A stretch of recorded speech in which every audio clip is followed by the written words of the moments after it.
అమ్మ మన ఊరే ఊరు ఎస్రాయవరం, మన మండలం ఏంటి ఎస్రాయవరం.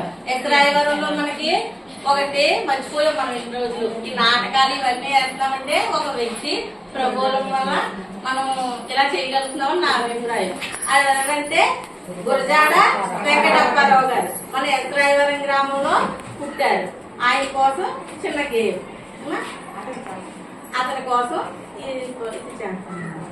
దేశమును ప్రేమించమన్నా, దేశమును ప్రేమించమన్నా, మంచి అన్నది పెంపొందించమన్నా, మంచి అన్నది పెంచమన్నా, దేశమును ప్రేమించమన్నా, దేశమును ప్రేమించమన్నా, మంచి అన్నది పెంచుమన్నా, మంచి అన్నది పెంచుమన్నా, ఒట్టి మాటలు కట్టి పెట్టవు, ఒట్టి మాటలు కట్టి పెట్టవు, ఒట్టి మాటలు కట్టి పెట్టవు, ఒట్టి మాట